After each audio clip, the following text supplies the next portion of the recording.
प्रधानमंत्री जी आप मुझे बताइए, सीमाएं आपके हाथ में है, कोस्टल सिक्योरिटी आपके हाथ में है, बीएसएफ सेना सब आपके हाथ में है, नेवी आपके हाथ में है। ये विदेश से घुसपैठ के कैसे घुस जाते हैं, आतंकवादी विदेशों से यहां कैसे घुस जाते हैं।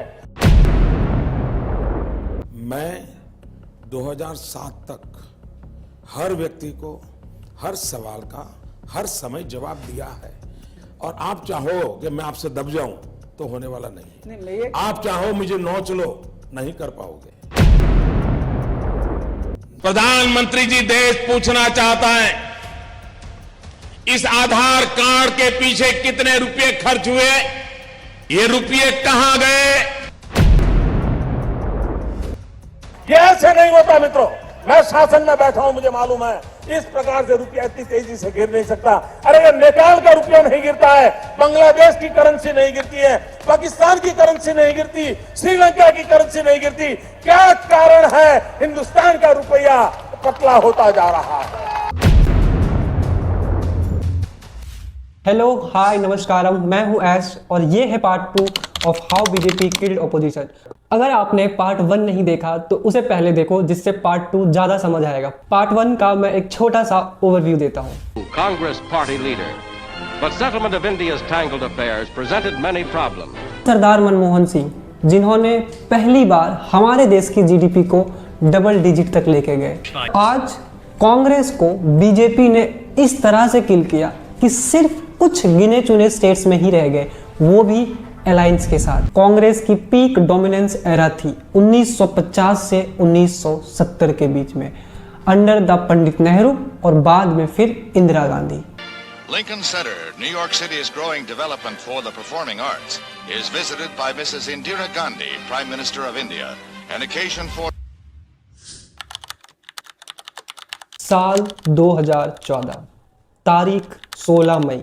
इंडिया की पॉलिटिक्स एक नए मोड़ पे खड़ी थी। एक तरफ 54 साल पुरानी सरकार थी और दूसरी तरफ एक ऐसा लीडर जो सिर्फ इलेक्शन ही नहीं, पूरा पॉलिटिकल नैरेटिव चेंज करने वाला था। ये सिर्फ बीजेपी की जीत की कहानी नहीं, ये उस स्ट्रेटजी की कहानी है जिसने ओपोजिशन को धीरे धीरे इंडिया पॉलिटिक्स के सेंटर से ही हटा दिया। पर सवाल ये है कि क्या बीजेपी ने सिर्फ इलेक्शन जीते या इंडियन पॉलिटिक्स के रूल ही बदल दिए? आइए देखते हैं पार्ट 2 में। 1984 के बाद पहली बार किसी सिंगल पार्टी ने अपने दम पर लोकसभा में फुल मेजॉरिटी हासिल की थी। बीजेपी ने 282 सीट्स लाई और कांग्रेस सिर्फ 44 सीट पर सिमट गई। और यही नहीं रुके, बीजेपी 2019 तक अपना पोजीशन और स्ट्रॉन्ग कर ली थी, जिससे 2019 में उनका सीट बढ़ के 303 हो जाता है और कांग्रेस 44 से 54 सीट तक पहुंच पाते। मतलब फाइट अभी भी वन साइडेड थी। इस पूरे दौरान बीजेपी का स्ट्राइक रेट भी बहुत हाई था। स्ट्राइक रेट का बेसिकली सिंपल मीनिंग होता है कि पार्टी ने कितने सीट पर इलेक्शन लड़ी और उनमें से कितने पे जीत हुई। तो अकॉर्डिंग टू डेटा, बीजेपी का स्ट्राइक रेट 2014 में 65%, 2019 में 69%। इसके बाद आता है 2024 लोकसभा इलेक्शन और यहाँ पिक्चर बदलनी शुरू हुई। बीजेपी सबसे बड़ी पार्टी जरूर बनी, लेकिन इस बार फुल मेजॉरिटी से दूर रह गई। बीजेपी को 303 सीट से सिर्फ 240 सीट मिलती है और कांग्रेस 99 सीट तक पहुंचती है। और इस ईयर बीजेपी की स्ट्राइक रेट भी सिग्निफिकेंटली ड्रॉप होती है और 69 से कम होकर 54 रह जाती है। इसके पीछे 3 मेजर कारण थे।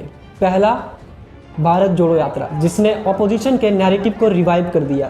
दूसरा, social justice and constitutional protection, जिसमें unemployment, caste census, constitution protection, MSP जैसे इशूज ने इलेक्शन के नैरेटिव को चेंज किया। तीसरा, इंडिया अलायंस ब्लॉक, जिसने पहली बार ऑपोजिशंस ने फ्रेगमेंटेड पॉलिटिक्स की जगह अलायंस पॉलिटिक्स चूज की, जिससे महाराष्ट्र, वेस्ट बंगाल, यूपी, बिहार, झारखंड जैसे स्टेट में वोट स्प्लिटिंग कम होगी। और इसका नतीजा देखा भी गया। बीजेपी फैजाबाद कॉन्स्टिट्यूंसी से अयोध्या हार जाते हैं, जिनके दम पे वो सत्ता में आए थे राम मंदिर बनाने के बाद भी। दूसरा, अमेठी से स्मृति ईरानी हार जाती है और तीसरा, मोदी जी खुद वाराणसी कॉन्स्टिट्यूंसी से बहुत कम मार्जिन से जीत पाते हैं। 2024 ने एक चीज़ तो क्लियर कर दी थी कि बीजेपी इंडिया की सबसे पावरफुल पार्टी थी, लेकिन पहली बार उसकी स्पीड स्लो पड़ती दिख रही थी। लेकिन पंजाब, तमिलनाडु, आंध्र प्रदेश, तेलंगाना और कुछ ईस्टर्न स्टेट में बीजेपी को अब भी स्ट्रगल करना पड़ रहा था।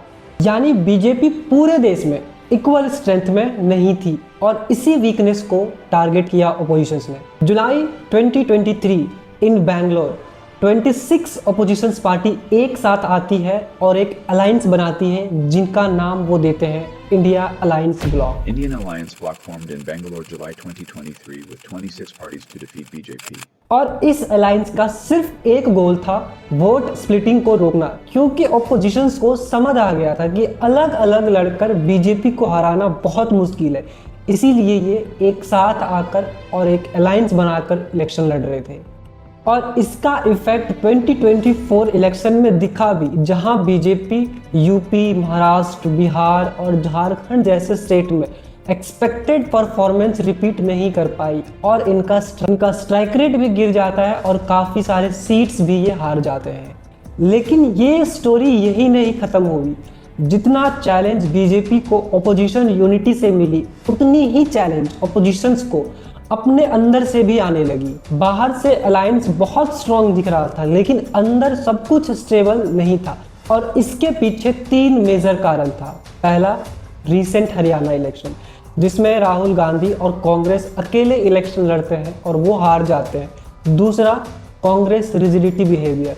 इलेक्शन से पहले कांग्रेस और अलायंस दोनों मिलकर हर डिसीजन लेते थे और कुछ भी प्रॉब्लम होता था तो कांग्रेस और अलायंस दोनों पहले बात करते थे, लेकिन लोकसभा इलेक्शन के बाद कांग्रेस अपना बिहेवियर चेंज कर लेता है और अलायंस से कंसल्ट ही करना बंद कर देता है, जिसका परिणाम ये होता है कि जो अलायंस थे वो कांग्रेस को अडानी के इश्यूज पर सपोर्ट ही करना बंद कर देते हैं। और तीसरा, कांग्रेस बेस ग्रोइंग एम्बिशन, जिसमें कांग्रेस हर इलेक्शन में अपने अलायंस से ज़्यादा सीट डिमांड करते थे, जिसके कारण जो छोटे रीजनल्स पार्टी थे उनमें फेयर हो जाता है, उनमें डर बैठ जाता है कि कहीं उनका वोटर बेस कम ना पड़ जाए। और इन सब के कारण जो अलायंस जुलाई 2023 में फॉर्म हुई थी, उस अलायंस का कभी कोई प्रॉपर लीडर अपॉइंट ही नहीं हो पाया और बीजेपी को इसी इंटरनल कंफ्यूजन के कारण हमेशा फायदा मिलता रहा। लेकिन सिर्फ ऑपोजिशन की वीकनेस ही बीजेपी की स्ट्रेंथ नहीं थी। पिछले 10 सालों में बीजेपी अपने साइड से भी एक पावरफुल सिस्टम बिल्ड कर लिया था, फिर चाहे वो ground level. Starting from the BJP core, the strategy branches out: ground level organization, welfare and freebie schemes, nationalism and emotional politics, social media. Nationalism पे पॉलिटिक्स खेलना हो या फिर रीजनल पार्टी को तोड़ के छोटा कर देना और वीक करने की स्ट्रेटजी हो, ये सब मिलकर बीजेपी को सिर्फ एक पॉलिटिकल पार्टी ही नहीं बल्कि बीजेपी को एक इलेक्शन विनिंग मशीन बना दिया था।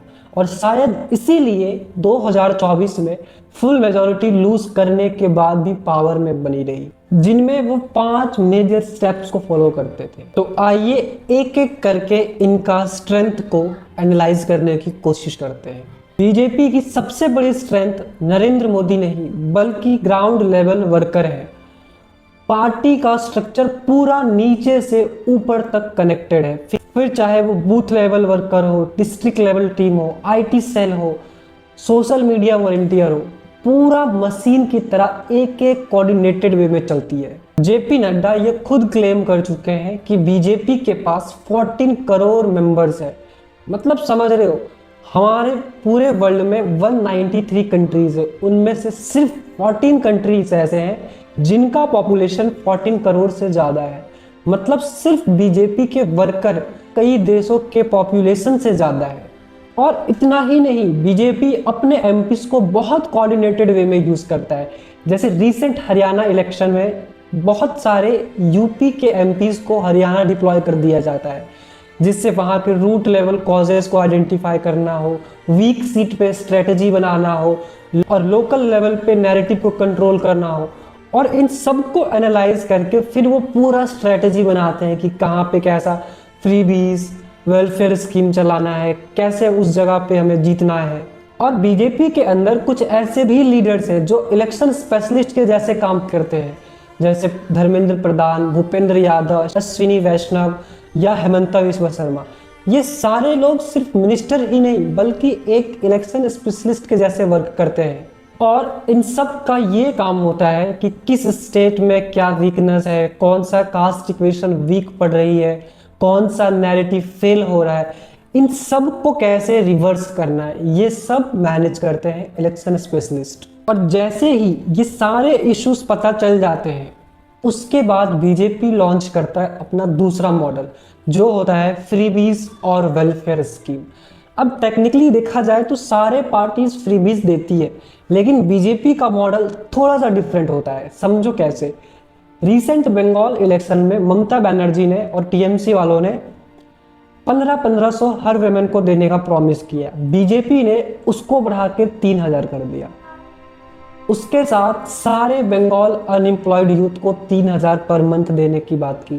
फ्री गारंटी बंगाल बीजेपी के मातृशक्ति भरोसा कार्ड से एक साल में 36,000 रुपये सीधे महिलाओं के बैंक खाते में भेजे जाएंगे। सेम चीज बिहार में भी हुआ। सारे फीमेल्स को 10-10 हजार दिए गए। मतलब बीजेपी सीधा सीधा cash scheme, women focus scheme, unemployment allowance, free ration, gas, housing, इन सारी चीजों पे फोकस करता है, और ये सब डायरेक्ट वोटर कनेक्ट के टूल बन जाते हैं।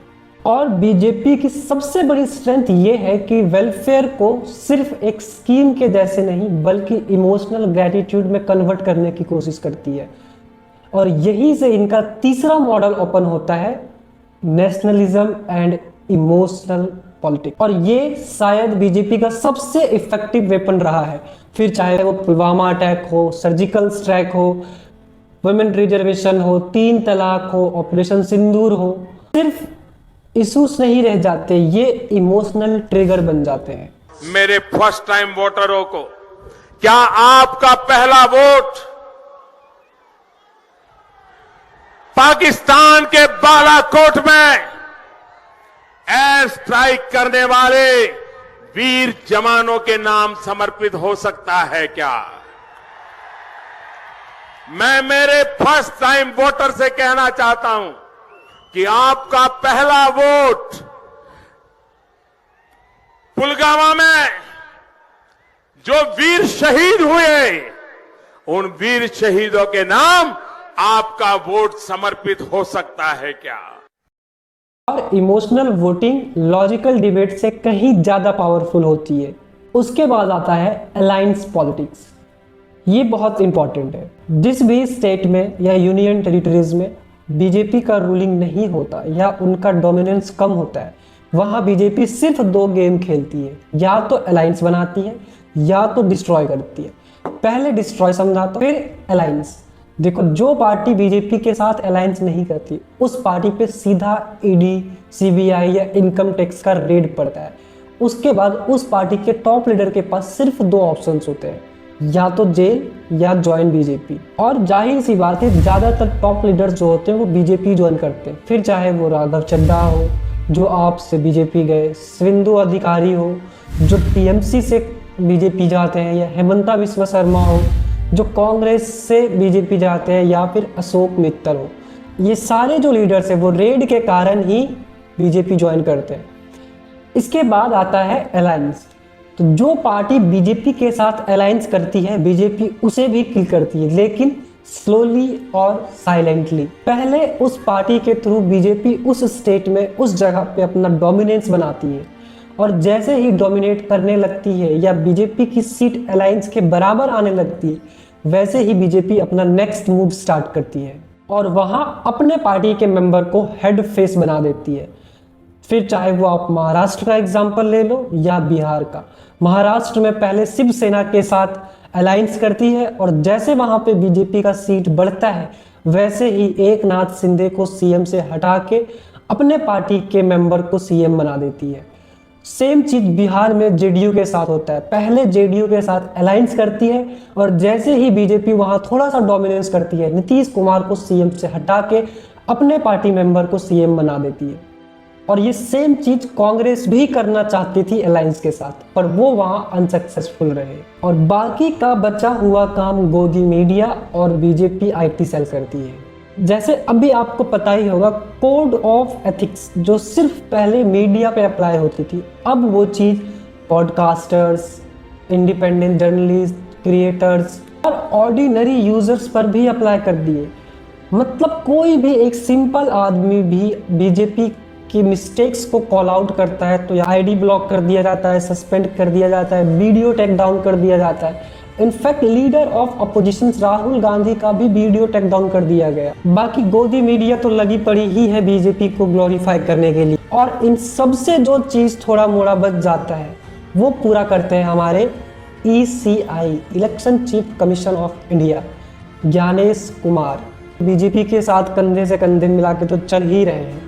ये वीडियो अगर उन तक पहुंचेगी तो वो भी बोलेंगे चुनाव आयोग को साझा करनी चाहिए क्या? इतना सब सुनने के बाद आपके मन में एक क्वेश्चन तो डेफिनेटली आया होगा कि क्या कभी ऑपोजिशंस इस चीज को टेक ओवर कर पाएंगे? क्या ऑपोजिशंस कभी इस कंडीशन को ठीक कर पाएंगे? तो सबसे पहले तो एक चीज अपने माइंड में फिट कर लो कि ऑपोजिशंस भी एकदम दूध के धुले नहीं है, वो भी खराब ही है। और फिर भी अगर इस चीज का आंसर जानना है तो इसका आंसर है इतनी आसानी से वो करने नहीं देंगे। और इसके पीछे 3 रीजन है। पहला, कोई भी स्ट्रॉन्ग अपोजिशन या रीजनल पार्टी बची ही नहीं है, मतलब बची है पर उनके टॉप लीडर ज्यादातर हाईजैक हो चुके हैं और वो बीजेपी ज्वाइन कर चुके हैं। दूसरा जो था इंडिया अलायंस, वो बस नाम का है, उसमें अभी तक कोई टॉप लीडर या ऐसा कोई लीडर अपॉइंट ही नहीं हो पाया जो पूरे अलायंस को परफेक्टली लीड करे। तीसरा, ऑपोजिशंस का भी ढंग से सवाल ही नहीं पूछते। राहुल गांधी वोट चोरी को एक्सपोज तो किए, लेकिन सिर्फ 2 बार प्रेस कॉन्फ्रेंस करके, कभी उनके ऊपर हार्ड एक्शन तक नहीं लिए। दूसरा, राहुल गांधी की जब पोस्ट डिलीट हुई तो उन्होंने बताया कैसे, सिर्फ 2 स्टोरी लगा के। अभी रिसेंटली नीट पेपर लीक हुआ, कौन ऐसा लीडर था जो ग्राउंड पे आया, जो रोड पे आया और इस चीज को प्रोटेस्ट किया? सब सिर्फ इंस्टाग्राम, सोशल मीडिया तक ही सीमित है। अगर ये चीज कांग्रेस करती और बीजेपी ऑपोजिशंस होती तो कई सारे लीडर रोड पे आ जाते और प्रोटेस्ट करते। ऑपोजिशंस के पास इश्यूज की तो कोई कमी नहीं है, कमी है तो सिर्फ मास मूवमेंट, सस्टेन प्रेशर और पब्लिक नैरेटिव में बदलाव की। लेकिन इनसे ये छोटा सा काम भी नहीं हो पाता। करेंगे कैसे? ये ऑपोजिशन साले खुद करप्ट पे बैठे हैं। ये सिस्टम तभी ठीक होगा जब सिस्टम में पढ़े लिखे लोग चुन के आएंगे, जब वोट पढ़े लिखे इंसान को पड़ेगा, ना कि धर्म के नाम पे वोट मांगने वालों की। बस आज के लिए इतना ही, मिलते हैं नेक्स्ट वीडियो में, तब तक के लिए टाटा बाय बाय। और बाकी आपको अगर वीडियो अच्छी लगी हो तो लाइक करना, सब्सक्राइब करना, शेयर करना, और नहीं लगी हो तो वीडियो को डिसलाइक भी करना।